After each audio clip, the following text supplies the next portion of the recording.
नमस्कार Jayant official YouTube channel पक्ष থেকে আমার প্রত্যেক দর্শক বন্ধুকে জানাই আজকে সকালের সুপ্রভাত। তো আজকে সকালের সুপ্রভাত জানিয়ে আমি নতুন একটি আপডেট আপনাদের জন্য নিয়ে উপস্থিত হয়েছি এই জয়ন্ত অফিশিয়াল ইউটিউব চ্যানেলে।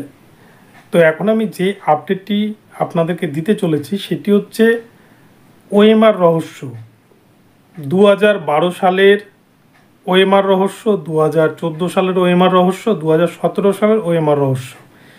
এই ওএমআর রহস্যের সূত্রপাত কোন জায়গা থেকে, কবে থেকে এই সূত্রপাত হয়েছে, ওএমআর রহস্য অ্যাকচুয়ালি কবে থেকে এই রহস্যের উদ্ঘাটন হয়েছে, সমস্ত কিছু আপনাদের সাথে আলোচনা করব। আপনারা সম্পূর্ণ ভিডিওটি দেখুন। এই ভিডিওটি আপনাদের জন্য ভীষণ ইনফরমেটিভ হতে চলেছে এবং যারা প্রথমবার চ্যানেলটিতে এসেছেন আপনারা অবশ্যই চ্যানেলটিকে সাবস্ক্রাইব করে দেবেন। তো তাহলে চলুন আমরা দেখে নিই যে ওএমআর মামলা সংক্রান্ত কি কি তথ্য উঠে আসছে। তো বন্ধুরা, প্রথমেই বলি, কলকাতা হাইকোর্টে ইতিমধ্যে যতগুলো নিয়োগ দুর্নীতি সংক্রান্ত মামলা হয়েছে, সবথেকে গুরুত্বপূর্ণ যে মামলাটির কথা না বললেই নয় সেটি কিন্তু হচ্ছে ওএমআর মামলা।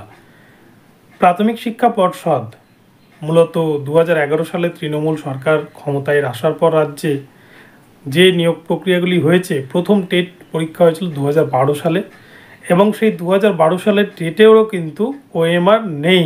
এই 2012 টেটের ওএমআর নিয়ে নতুন একটি মামলা দায়ের হয়েছে ইতিমধ্যে কলকাতা হাইকোর্টে।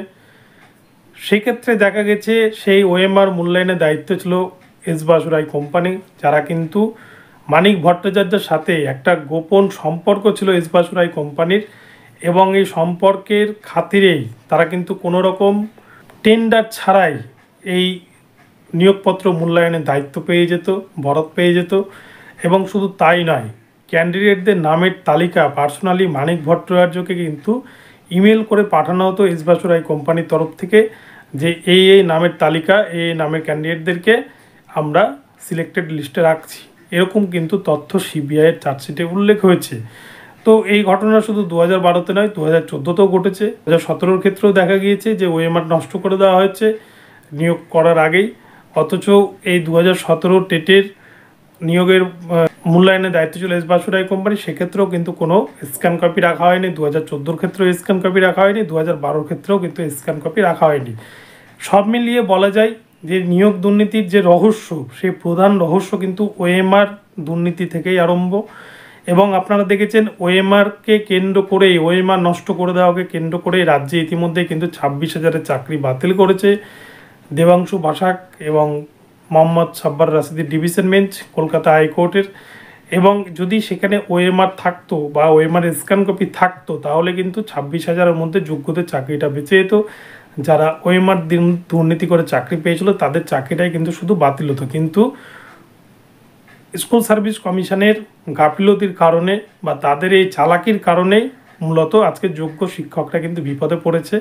তো ঠিক সেরকমই হয়তো আগামীতেও 2012, 2014, 2017 তিনটির যে টেট পরীক্ষা হয়েছিল এবং এই তিনটি টেটের ওপর যে যতগুলো নিয়োগ হয়েছে সবগুলো নিয়োগেই হয়তো প্রভাব পড়তে চলেছে এসএসসির মতো আগামীতে। তো এই ওএমআর দুর্নীতির রহস্য মূলত 2012 সাল থেকেই শুরু হয়েছে, যেটা কিন্তু শেষ হয়েছে 2017 সালের যে টেটের রেজাল্ট কিন্তু 2021 সালে বেরিয়েছিল। সেই 2021 সাল পর্যন্ত সমস্ত টেটের ক্ষেত্রে কিন্তু ওএমআরের দায়িত্ব ছিল এস বাসুরাই কোম্পানি এবং তারা সমস্ত ওএমআরকে নষ্ট করে দিয়ে কোনো রকম স্ক্যান কপি রাখেনি। তো এই মামলায় কি হয়, আগামীতে কি উঠে আসে সেটাই দেখার। কলকাতা হাইকোর্ট ইতিমধ্যে কিন্তু সরগরম হয়ে আছে 2012, 2014, 2017 ওএমআর মামলা নিয়ে। তো এই ওএমআর মামলা ভীষণ গুরুত্বপূর্ণ হতে চলেছে চাকরি প্রার্থীদের জন্য, বিশেষ করে বঞ্চিত চাকরি প্রার্থীদের জন্য।